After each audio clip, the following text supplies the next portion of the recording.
All right, what up? Peace, peace, peace. First and foremost, man, hopefully the Most High Yahweh is blessing all day. By His mercies, we are consumed. We're alive in the Most High Yahweh's body, and two, we're naturally alive. And yeah, man, we're gonna get into this because I was thinking about this yesterday on my way to the movies, right? And it's crazy because today's the first, and we're gonna get that, in John 1. But pretty much, man, the really honestly, the basic thing is shout out to brother from Assembly of the Firstborn, the brother Dwayne, brothers like brother Kwame Call, Shalama, Aka War, brother Elijah, and all the other brothers, preaching the witness, the testimony, the new covenant things of that nature, man. But pretty much, man, what this is like what the gospel is a testimony of Yahweh Shah, how he comes in the volume of the book, and how the Most High Yahweh Shah, how the whole book is about Yahweh Shah, man.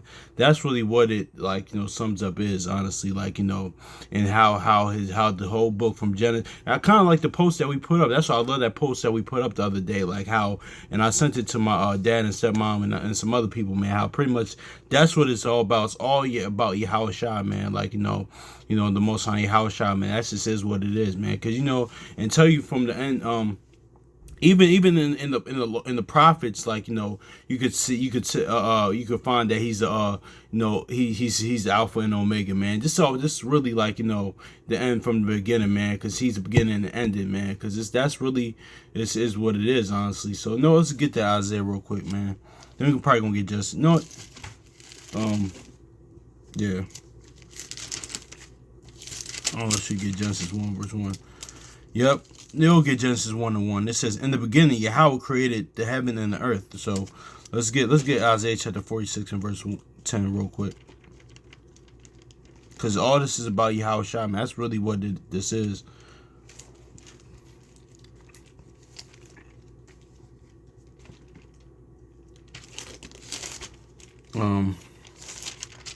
Isaiah chapter 46 and verse 10, it says, "Declaring the end from the beginning, and the ancient times from these things that are not yet done. My counsel shall stand, and I'll do all my pleasure." And that pleasure is His will, and also too, like Luke, like he said, His pleasure to give you the kingdom, give you that word, and give you the spirit, because that's where the kingdom doors is within you. Let's go to John real quick though, because really telling the end from the beginning, and he was there in the beginning, man. So, sorry. John chapter 1 verse 1. It says, "In the beginning was the Word, and the Word was with Yahweh, and the Word was Yahweh." Exactly, man. So that's just is what it is. So that goes to show you, man, that even that what we just read in Genesis, things of that nature, man, it was all about Yahweh Shah. It's all about Christ. Honestly, He was all in the volume of the book, man. That's why let's get. We don't need no excuse. We don't need ain't gonna hurt nobody to go Psalms 40. Like the brother Dwayne, brother from Assembly Firstborn, man. Like it says, like they start off every class with John chapter 5, 39 and verse 40, man, because the whole book is about Yahweh Shah. But anyway, man, it says Psalm chapter 40 verse 7. Lo, and then I said, "Lo, I come in the volume of the book is written of me." So yeah, it's all about Yahweh Shah. So see that? Let's get Revelation chapter 1 verse 8. It says, because this is how you tell from the prophet declaring the end from the beginning, even not just in the gospel, but even in the prophets, even in the law in the beginning, what we just read. Yeah, yep, because it starts and ends with Yahweh Shah, man. In Revelation chapter 1 verse 8, "I am the Alpha and Omega, the beginning and the ending." Yeah, declaring the end, like we read in Isaiah, declaring the end from the beginning, man. So He was there beginning. So it's all about Yahweh Shah. Let's read this again. Revelation 1 verse 8, "I am the Alpha and Omega, the beginning and the ending, saith the Lord, which is and which was and which is to come, the Almighty." So see that? That's just what it is right there, man. That's why it says that in the law, no had no other gods before me, because listen, I'm the end. Like that's just one reason too. I had no other gods before me, because there is no other gods even before me. Yo, technically there are other gods, but there's nothing, honestly, man. Because I was in the beginning, before the foundation of this world. You name it, all around the world, there's creations, the heavens, the skies, the seas, like, the forest, nature, the river, anything, man. It was Yahweh Shai was there, man, and with the Father. So that's why I said no other gods before me, because dude, there's no other gods like him, and there's no other gods that came before him. Yeah, like, because there's no other gods before him, honestly.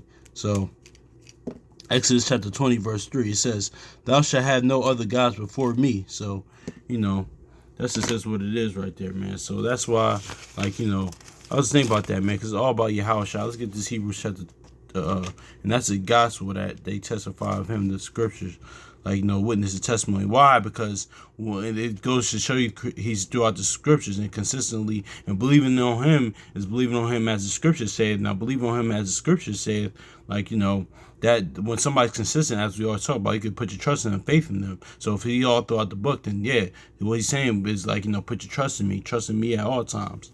Like, because people tend to trust consistency. I work with children, especially even children with, like, sometimes this is even like, children, like, without special needs, or, like, mentally gifted children, but especially children like that, they like familiarity. Even children like familiarity. That's why, like, that's why we're the children of Israel. That's why we gotta be familiar with the Most High Yahweh, with our God, man, because we need familiarity. Because when things is constantly changing for them, it's not good for a child, man. Honestly, like, I seen you brothers and sisters probably seen it. I seen it, honestly, and that's why in broken homes, there's a lot, like, got people coming in and going, man. But see, that's what the beauty of the nature of our God, because he changes not. He's consistent. He's always there. It's just, it was us, like, throughout our history, even to this day, that had forsaken him, and, like, and doing what we wanted to do. Even in the beginning, like, the days of Noah, like, following after their own heart, during the time of Judges, during the time of all our history, man, even to this day, as a people. So that's just what it is. Let's get this Hebrews chapter 10 verse 7 and close out. It says, Hebrews chapter 10 verse 7, "Then I said, Lo, I come in the volume of the book. It's written of me to do thy will, O Yahweh." So yeah, man. So peace.